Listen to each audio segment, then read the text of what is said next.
Hey everyone, this is Zach on EM Weekly, and I am really excited this week because I am joined by a fellow AAI evangelist, Micah Guadet. Micah, thank you for joining me, especially sort of like last minute threw you under the bus and like, let's record a podcast right now. I think this was originally just supposed to be a chat, but I'm going to go ahead and throw you right under the bus.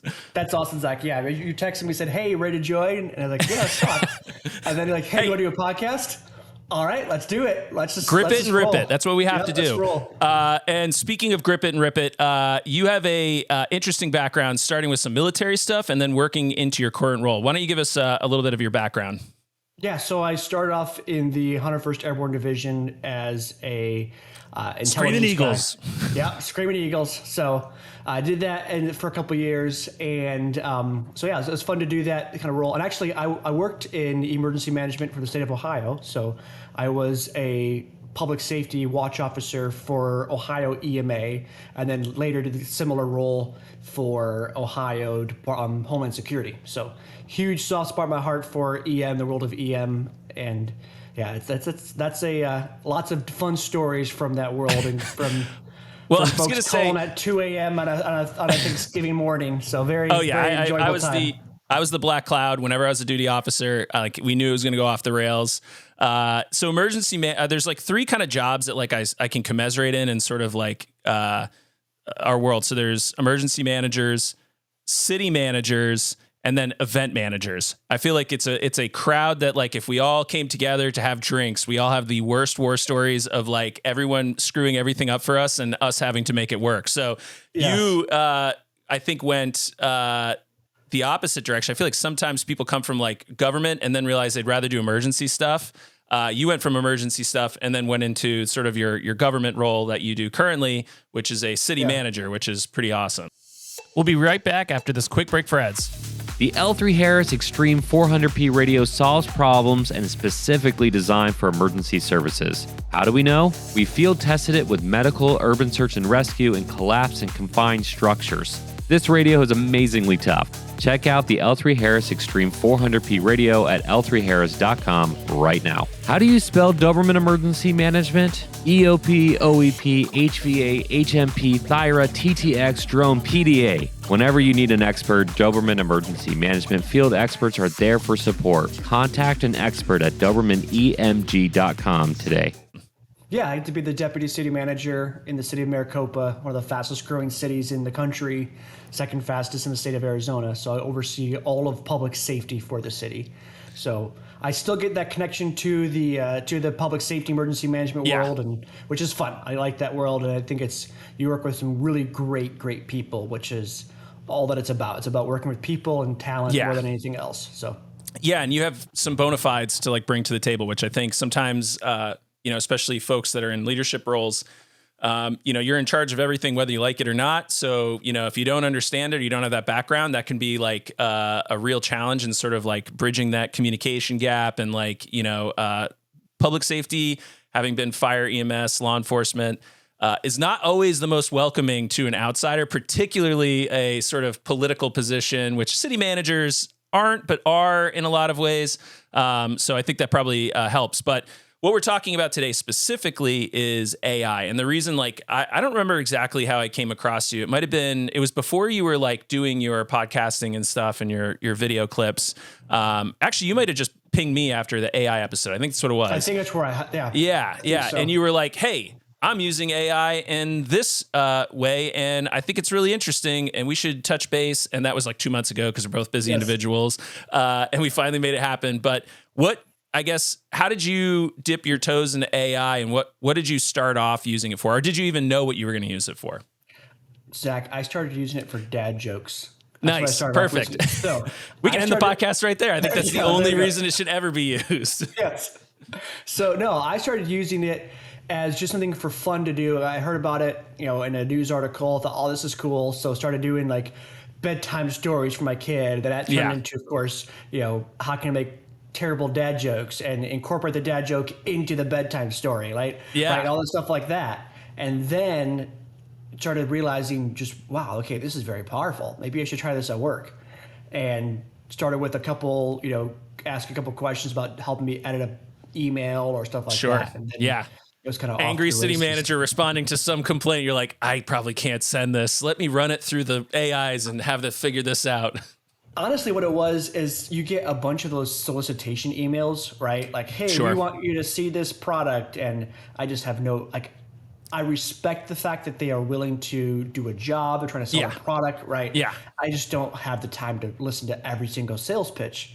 So, but I want to be respectful to that. And so I want to send them back a response because they're making a livelihood. They're making trying to make a job.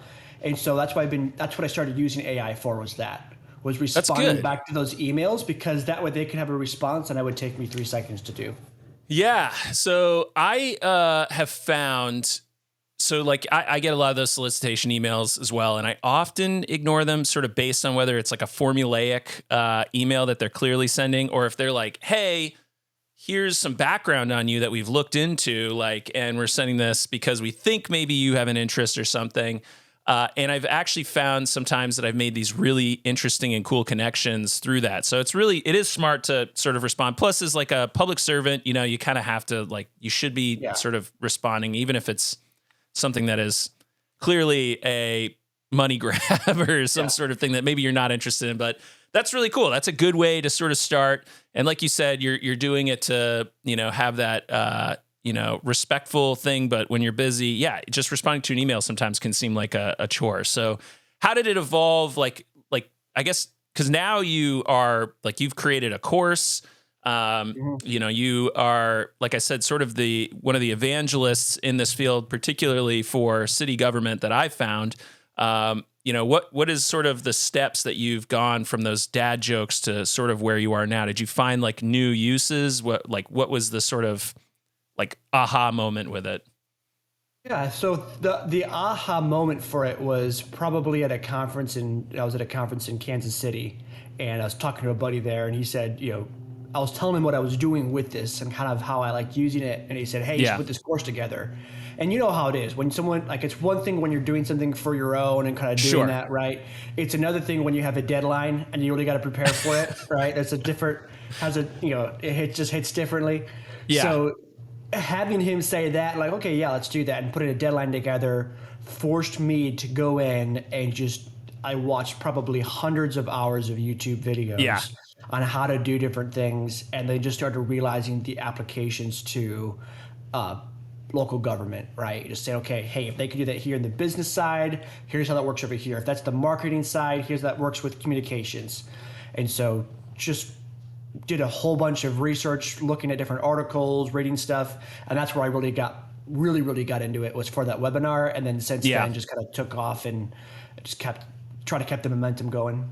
Yeah, which is really difficult because it evolves so quickly. Honestly, so ChatGPT, which for quick background for everyone who doesn't know, AI is sort of it's a lot of different things, but essentially it's machine learning, right? And then the thing that is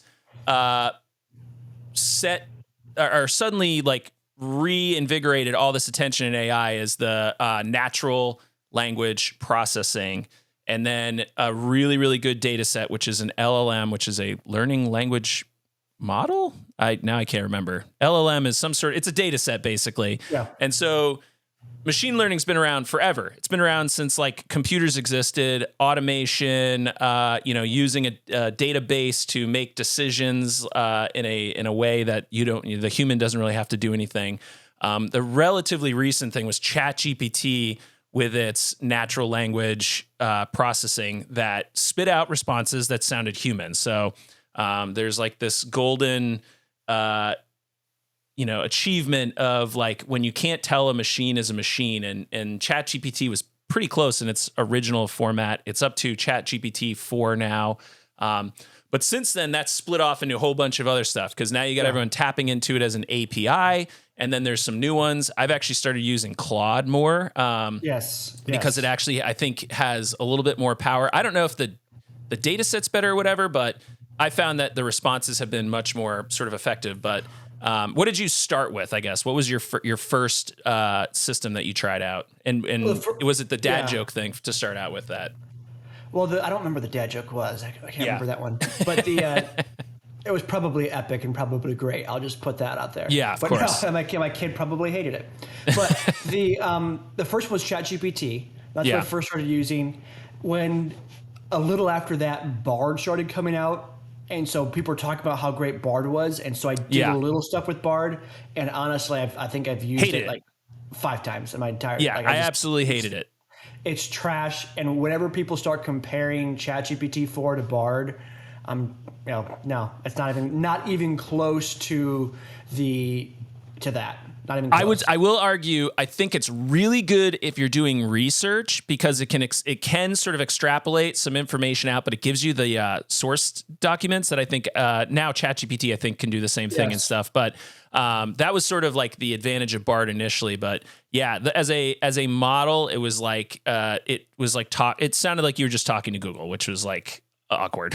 So yeah, I was trying last night. Last night I was trying to take a picture of my fridge and have it tell me meals that I should make. Oh, interesting. In my fridge, and Bard was a little bit better in it than ChatGPT. ChatGPT really had struggled with it, but I've heard it can do that. But Bard was a little better in it. But that's like next level stuff. Yeah, I didn't even think to. It kept wanting me to put lettuce. I don't have any lettuce in my fridge right now, so I don't know where they got that from. Yeah, the Bard, so if you have Google Labs turned on, you can like check boxes and like have it do different things within your searches and when you're on Chrome and stuff. And on my phone, it is annoying, but it's also cool. Anytime I do a search, you get the window that pops up that gives you sort of the AI response. So it's like, I'm searching for this topic or even this, a website or something, and it'll list off sort of a bulleted list of what it thinks it knows and then some links based on that and then where you can learn. So that is kind of useful, but yeah, I quickly sort of was like, I'm not sure how to use this. It just didn't feel like a time saver where ChatGPT, I started to. So, all right. So from there, you've started playing around with ChatGPT and maybe some other ones. What are the first things that you sort of are like, I could make my job easier if I do this? Were you just kind of building prompts? Were you just like using it for research or? It was research, but then I realized quickly that I'm better at the research than the chat bot because the amount of work I have to do to verify the information. I might as well just do it myself. Trust but verify. What an Intel analyst, response there. Yeah. Yes. I mean, you got to be careful what you're putting out. And there's nothing wrong with. We've used it to augment research. Sure. But what I first started doing was using it for job descriptions. I was writing a lot of different job descriptions at the time and writing memos, and so I started using it for that, and even for analyzing business cases that would come in. And so at work, I just started using it for that kind of thing. And I brought in one by one, my leadership team in public safety and just said, hey, I just want to show you this. This is crazy. And it was just like organic conversation, just like, hey, this is really cool. I want to show you this. And almost every single one of them has taken off with it, and they use it now and incorporate that from our police and fire chief to our emergency manager has talks about using it. And it's a lot of fun. Yeah, I think a lot of people, particularly folks that are in, I think, senior positions, could look at it like a lot of new technology. A, it's scary. B, I don't understand it. C, like it's going to replace me type of thing. So it's really important, I think, especially for, someone in your position to sort of be like, hey, like, let's play around with this and see where it's at, and let's not be scared of it because like it or not, it's coming. So you either get on board or you don't. And especially for those types of things. So I same way, like I kind of started with trying to find ways, like I've always been a one-person emergency management shop. Even when I was at the state, like I was I had my own role, and it can be really, really tough, when you're trying to do everything, right? Like, yes. And so I've found it really useful for augmenting my own capabilities, basically. So same way. The big moment for me was sort of like, looking at a really complex, like RFP or a grant proposal or something and just being like, oh my gosh, like this is 20 pages of, I don't even understand this. And I could just take the PDF of it, drop it in Claude, and then say, all right, give me the high level stuff I need to know. It's going to go through and analyze it and spit out a bunch of bullets. And then I'm like, all right, well, can you template a response for me so that when I need to fill this out, like I will have some sort of context or a clarification how they can ask it. Because working in government, a lot of government forms make zero sense. The way they ask a question was written by like some sort of robot that is not a natural language processing unit. And, you know, I've spent time, like sometimes when you're busy, you're like, I don't even know how to answer this question. And that's where I found it super, super powerful. You just feed it into the, AI and then let it analyze it and see if it comes out the other end clearer. And, sometimes it's like, if it's something really complex, you put it in there and you're like, explain this to me like I'm a 5-year-old. All right, I get this part of it. Now explain to me like I'm a high schooler. And just slowly, progressively, as you become more sophisticated in your own knowledge, then it can provide that information at that level. So that's been hugely helpful, which I think for a government person, especially trying to interpret laws or, compliance, regulations, that can be really, really huge because laws are not written to be read by a normal person. They're written in a specific manner that, honestly, people probably can't explain why they write them the way they do, but they're written that way and they have been for hundreds of years. So we're never going to change it. So yeah, really interesting. Yeah, and I think it's interesting too, Zach, within emergency management, because of you talk about a lot of emergency managers are one-man or one-woman shops, right? Yeah. And so you're filling all those ESF functions. You're just going seamlessly the one to the next. And so what ChatGPT can do too, just the connection to that one to augment and to help create efficiencies. But another thing too is for them to understand when you're looking at a document, hey, I'm looking at this through the eyes of ESF4 or whatever it is. But you can tailor that. And another part we've been using too, and I think this is applicable to our emergency management friends, is in grant applications. Yeah. And so one of the things I've been doing with that is having it go through the grant and have it tell me what are the requirements for it. And that way I can kind of estimate and cost estimate, time estimate the staff requirements. Because a lot of times you get that $50,000 grant, but it costs you $65,000 in staff time. Yeah. So, or some match that you missed that you get the grant. They're like, you've got it. It's $20,000 match, and you either got cash or you got to like, offset it with labor and stuff. And you're like, oh crap. Or it's the donation of $20,000 worth of plasma or something like that. Yeah. I know, because so those are things that I think are really, really helpful because we just get these. We see the grant and we're like, oh, that's awesome. Let's get a grant. It's like, well, sometimes it's not always worth it. When you look at all the hidden costs and all the other reasons, if you can do it yourself, it can be beneficial. Yeah, and I think a lot of agencies leave money on the table. One of the challenges that we had in our state forever was hazard mitigation. Oh God, is it HMPG or HMG? The one that comes after the disaster. I think it's HMG.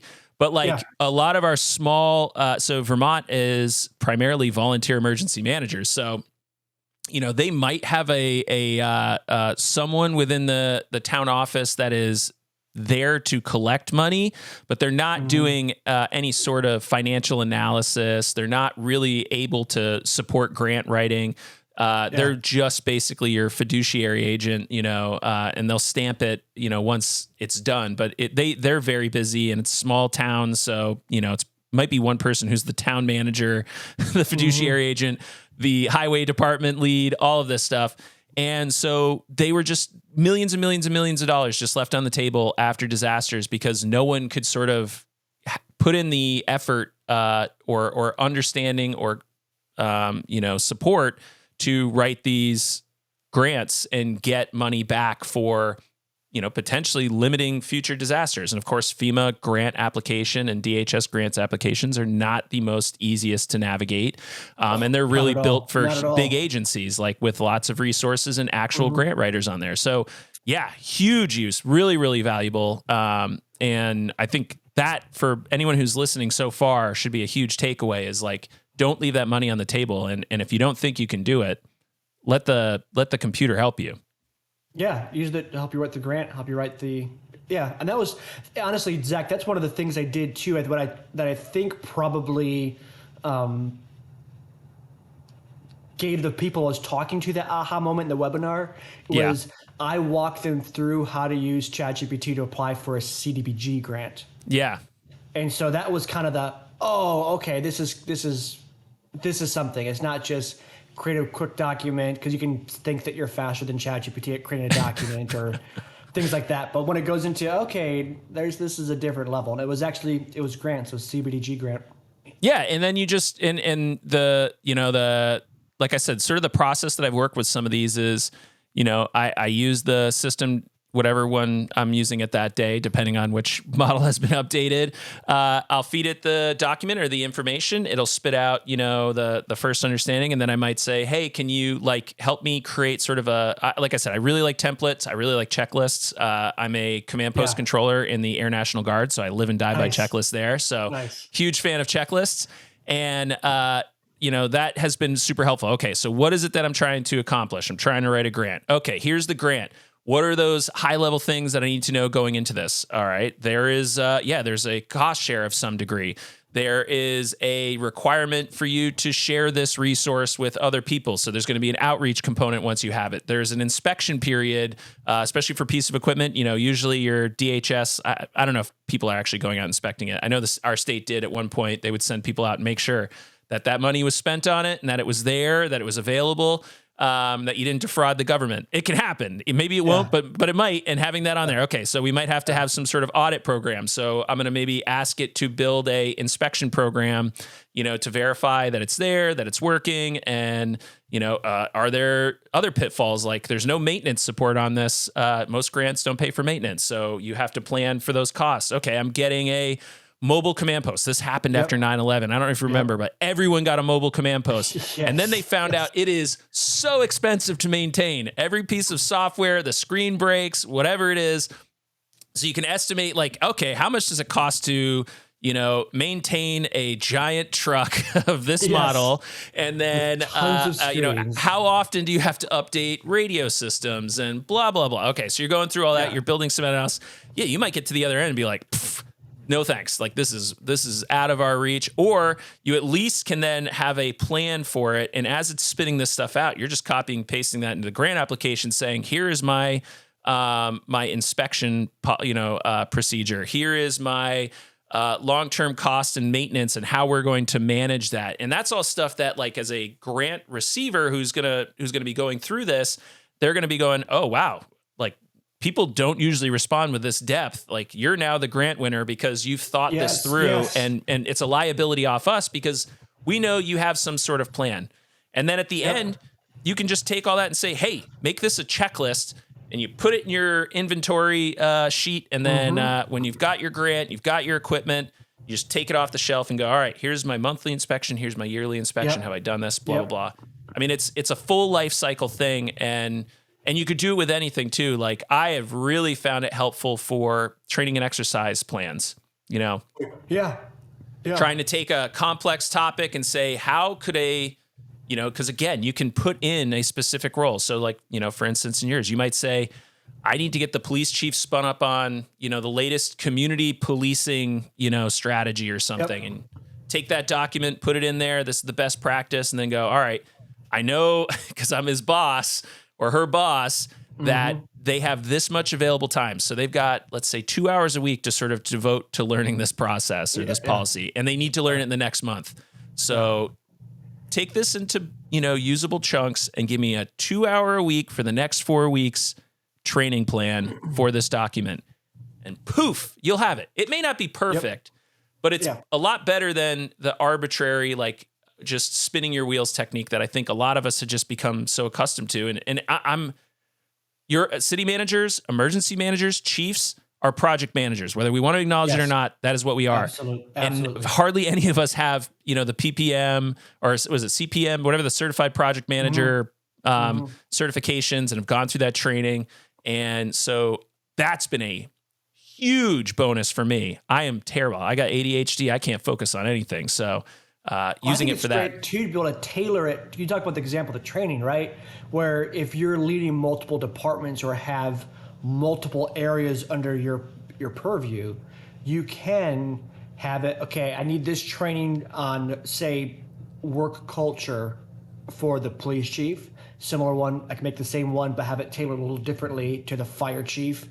a little differently to my public safety administrative manager. And so you can kind of tailor each section, and even within the departments, I could say, okay, this is for the command level, this is for the sergeants, lieutenants, this is for the corporals, this is for the officers, this is for patrol officers, this is for traffic like you can tailor everything down to what you need, where kind of as granular as you need to go, which is really, really helpful. Yeah. So with that, what are sort of like some of the best practices that you've discovered in your exploration of AI? Like what are some things that like you wish you had known from day one, and now you know, and you're like, crap, that would have saved a lot of time if I had only known this when I was writing my dad jokes. Yes, I think prompt engineering isn't as big of a deal as people make it out to be. I think it's kind of overhyped. But at the same time, hey, there's a lot of people making a lot of money as prompt engineers, which is insane to me, but well, yeah, great for them. That's I think it'll be a short-lived career. But I think there is something to be said about writing effective prompts. Yeah. Right. Don't stress out about it. That's one thing I talk to people about. Is don't stress out if it's not a perfect prompt. It's not the end of the world. I would rather someone start using it as opposed to trying to figure out how to prompt. And what is a prompt? Maybe explain that as you're going into this, because not everyone may know what a prompt is. So the prompt is simply what you're putting into ChatGPT to get the desired output. So it's a question you're asking it, it's a statement you're giving it. So it's different. You're putting it into the chat box to elicit the conversation. And the two things that I found really useful with the prompt is giving it the role. I didn't do that right away. So either telling it who I am and what I'm looking to do, which is helpful to find the role, or telling it you are a city manager, and so having it respond in that regard, and then giving it a desired the terminology for it is, it's the desired output of what exactly I want from it, right? Being very specific with what I want. So if I want a job description for something, I would say, I am the HR director for this city. I'm creating a job description for public works director, and I want it focused on blah, blah, blah, right? Yeah. And so what I've done, and especially as I've looked at redoing job descriptions, and there's some terminology that we want in the job description or a certain focus that we want in the job description, I'm telling it, okay, I want this focus. I want to make sure that this position is a champion of our mission and objectives. Yeah, exactly. Like DEI, these things that maybe, were they're newer concepts that you have to build into something that you may not have all the depth of knowledge of, leaning on the machine to sort of like help you. That's really interesting. The prompt engineering and just developing prompts is something that I've also spent a lot of time. The nice thing about ChatGPT is if you're asking sort of the same style question a lot, you can build that ahead of time now in their beta feature. They have, I'm drawing a blank on the name right now. I think it's like notes or something. And you can actually like basically put in the outline, like I'm always going to ask this question is this. And then one thing that I've told it is stop telling me you're an AI. I know you're an AI and that there's limitations to your data. I would much rather know like what are the top 3 pros and top 3 cons of this, and then elements of that explanation. You can build that right in there. And if you look online, I didn't even know that. I didn't even know that. Okay, that's cool. Really, really cool. And so like mine is like I'm an emergency manager, and I'll change it I think I left it as an emergency manager initially because I do private sector stuff for like my consulting job. And then I do public sector stuff. Like I volunteer with the local school district as an emergency manager. I work for the state on the usher team. So I've changed that a little bit, but really coding into your prompt ahead of time. But again, ChatGPT is limited because the model only goes back, I think it's up to 3 years ago is like the most recent data. I know ChatGPT 5 is supposed to be coming out pretty soon. The other thing that I found that was really useful before I even get to that point is just ask it, do you understand this concept yourself? And it may say like, no, this is a new concept. I don't have that data. And I can go, okay, cool. Now I'm going to go to the other Claude maybe and say, do you understand this? Especially when it's because FEMA stuff, like when I'm writing plans for people, like, again, I like to sort of have a template or a work plan developed out of that. So with our local school, I'm like, I really want to match the guide for high quality, school emergency operations plans. So just ask it, are you aware of FEMA's, school and like, what is your level of knowledge of it or something? And it will respond. It might say like, I know everything, or it might say no. So I found that like as a good place to start as well. Where has it gone off the rails for you? Where have you had times where you're like, oh my gosh, maybe this isn't actually helping me in this situation? Or has that happened yet? I think it's happened a couple times, but it's mostly been technical glitches where it was just down that day. Yeah. Yeah, and then part of it too is there's been times I've asked it to like research things. I think I did some stuff with the Phoenix Volume 2 Yeah. for our fire department and some questions on that. And it got like, it was probably 80% accurate, but there's some things that wasn't accurate. And within firefighting SOPs, 80% accuracy is probably not the best. You need 100%. No, yeah. so close, but not quite. But those are just things that I've tried to test the limits at, but it's really not. It's going off the rails, but it's not not interrupting my day, right? Sure. And I figured out what to have for dinner last night, even if AI was no help to me and couldn't identify what was in my fridge. So I've one thing that I think I would caution people is sometimes you can become too dependent on it, right? Like there is a degree of nervousness, and I'm curious if you feel it the same way, that it could deplete expertise, right? Like if you lean on it too much, like, so you said something in the very beginning that I think is really important, right? Trust but verify that information. So if you're a city manager, an emergency manager, you just get this position and you don't have that expertise and you rely on AI to do it for you, you are going to embarrass yourself horrifically at some point, or potentially get someone killed if it's a public safety thing, because it's using a data set, right? And that data set could be anything. And depending on how you prompt it or ask it, it might pull from garbage data. And garbage in, garbage out is a concept in computer programming. If you're not feeding it good information, you're going to not get good information out. So I think a cautionary tale on my part is just to say, like, it is a augment. Like, think of it as like the robotic. I think I've literally said this maybe in one of the other episodes that I've done, is it's like an exoskeleton, right? Like you're not really not using this anymore. You're just enhancing what you already have. And I think if people understand that, it makes AI less scary, because it's like, oh, it's not replacing me. I'm actually making myself even better. And then B, it prevents you from falling into the trap of either laziness or getting yourself into a situation where you actually don't have knowledge of that. And that is I think, probably the scariest part of people using AI to do their job, and why I don't think it's replacing anyone anytime in the near future. Yeah, I would say, Zach, I am, having read a number of government documents and whatnot, I am much more scared of what people are producing than I am what AI is producing. So, no, but it goes like, and seriously too, this is why, part of me is kind of like, okay, you've been tolerating very subpar work for a long time. Yeah. Why are we just now having the conversation about it with AI? Yeah. It seems kind of very interesting to me. But I'm glad we're having the conversation about quality of work and bias and things like that. At least we're probably 30 years too late, but at least we're having this conversation, which is good. But I think the most important thing is for folks to realize that no matter what, even if you write it with an AI, if you write it yourself, if you write it with a team of individuals, if you sign your name to a document, you are responsible for what it says. Yeah. Period. End of story. And that's how I've adopted it. That's why I use it. Is yes. Do I use it to write memos and help augment it? Absolutely.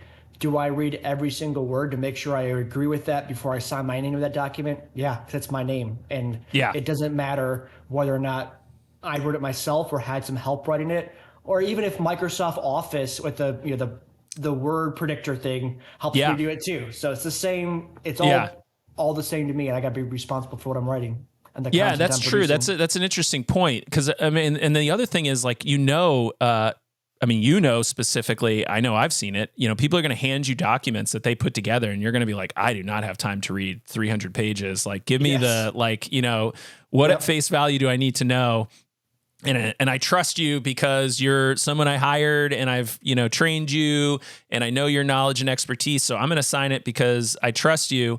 AI could actually probably save you in that situation because you may not have time to read it, right? Like just go through this and see if there's anything, here's this document, here's the regulation. Does it sound like it meets that? And if it says, yeah, you're like, okay, like I'm not going to read it either way. So here we go. But Zach, I think those are things where you almost have to make, and that's probably why, that's why we have attorneys, right? Is to be able to read 300 pages of documents. Yes. But I think those are important to do because if you don't do that, it's not, especially if it's a contract, it's not your money you're spending, it's your city's, it's your taxpayers' dollars. Yeah. And so as good stewards of that, sometimes that means that you got to stay up a little bit later that night and you're reading through 300 pages of documents because that's the level of responsibility you and the burden you bear at the city manager level. Yeah, it's why everyone that works in public sector just looks tired and wanders around like, oh God, another regulation I have to read and understand. Very good point. And you have people to help you. You have your lobbyists. You have your you have other things, legislative aides, and there's things that could help you speed up the process. But so speed up the process. So I'm gonna we'll kind of close this out. We're at 35 minutes here. Does your district have a AI policy yet? Is there anyone who's sort of saying like you can use it for this or can't use it for that? I've seen some super arbitrary rules and laws getting put in place. Regulation, not laws, but like some sort of regulation, especially at higher ed level. Like it's so funny to watch universities be like, absolutely not. You can't use this. It's basically plagiarism. Okay. Is a calculator plagiarism? Like if I'm making music, is playing a piano plagiarism? I didn't invent the instrument. I'm just using it to like create music. Right. So the answer to your question right now is we do not have one. Yeah. But we've also been very careful about what we're putting into it, right? And the easy thing for us is it's all public information. So I'm not putting in unpublished information into the document. Sure. But I think with the policies, people I think we need to slow down a little bit on the policy idea and really think through, why do you want a policy? What's the reason for that? What are the gaps in your current policies that aren't applicable to AI? Because for us, if I read through my social media acceptable use policy, if I read through my internet usage policy, computer usage policy, it kind of covers AI. And interesting. There's nothing in there that I would say, okay, this is totally different in terms of what I'm able to use, how I'm able to use a computer at work, how I'm able to use the internet at work. I think it all covers it. I think we've got to be careful with doing. Another thing too, I would say is if you're going to create a policy, create one that fits you. Don't just copy and paste someone else's. Like a good example for that is there's a policy in San Jose, California that is somewhat restrictive what it can do. They allow some things, but somewhat restrictive. But their open records laws are significantly different than, say, open records laws in Arizona. Sure. And so it would make no sense for an Arizona city to adopt a San Jose policy or vice versa, because the very laws that undergird the entire idea of the policy are not the same. So for San Jose, it makes sense to have a policy because of what California law says. Yeah. Yeah. And an internal policy versus like an entire, maybe agency policy. Like you might have something that basically says like, it doesn't even have to be an actual policy, but like you just tell people like, if you're going to use it, like make sure it's not just basically using plagiarism. Although again, a lot of that stuff is open record, open source stuff. Emergency managers have you may have heard it, R&D, right? Rip off and duplicate. Like a lot of people do. That's they're doing the find, replace stuff. If it's good, I don't care if it's plagiarized. Yeah. So, understand, exactly, your limits as to like, and again, talk to your lawyers and have them sort of like say like, this is what we can do, this is what we can't do. But I am also in agreement that like, sometimes we put a policy in place because we're like, whoa, this mitigates our risk. But it's like, well, no, actually, once you have the policy, if you operate outside that policy, you're violating it. And now you're creating a level of risk you didn't have before. Not to say that like just doing things for the sake of doing things isn't risky, but really, really smart. Use the policy, use your policy to maybe put guardrails on how you want to use it initially, or just to guide people, but don't over policy. Another thing, Zach, too, is a lot of these folks that are creating policies on this have no clue what AI is. They don't know how large language models work. They're just creating a policy for the sake of creating a policy. And so I'd also add too, don't create a policy before you know what you're talking about when it comes to large language models and AIs and stuff like that. Don't just create a policy and follow everybody else because you think you need one, and you create something that's actually very, very restrictive and actually detrimental, or really opens you up for liability in other ways that are more significant. Yeah. Yeah, no, I agree. I think that makes perfect sense. What do you think the future holds, particularly AI use in government? I think there are some really great things that I'd love to see happen when it comes to building internal large language models where we could be trained on our own like internal your data, stuff. on our own internal data. And I'm thinking specifically of criminal justice information systems. Yeah. Right, where you could have that protection in there and have it generate Form 4s or police reports or things like that based on the body camera footage, or just kind of expedite and augment that world. But it'd be great to see that. I think it's coming soon. It's just a matter of that's a excellent point. So I spent a few years as a deputy sheriff, and how many times I call a supervisor like, is this a crime? Like, is this, and you're relying on hopefully someone on the department that has that knowledge and experience, but like this could make it so much easier, right? Like you put in exactly like your statutes in there, your department policies, your guidance from your district attorney's office, and you type in, person was driving 60 miles an hour, the speed limit was 30, they hit someone. What is the crime here? What are the elements of the crime that I have to fulfill? Will the district attorney's office, prosecute this? Because there are sometimes crimes that the district attorneys are like, no, we're not doing that because we don't have time for it. So like understanding that could be hugely helpful. Yeah, that's a really, really, really good point. Cops, I think, stand a lot, especially actually all public safety, right? Like, fire departments are probably in the best situation right now, but ambulance and police forces are so critically low staffed right now that they got to start coming up with some real creative ways to augment the folks that are still there to make their lives easier. EMS, I'm thinking like report writing, right? You just talk to the machine, tell them what you did, and let the machine file the report.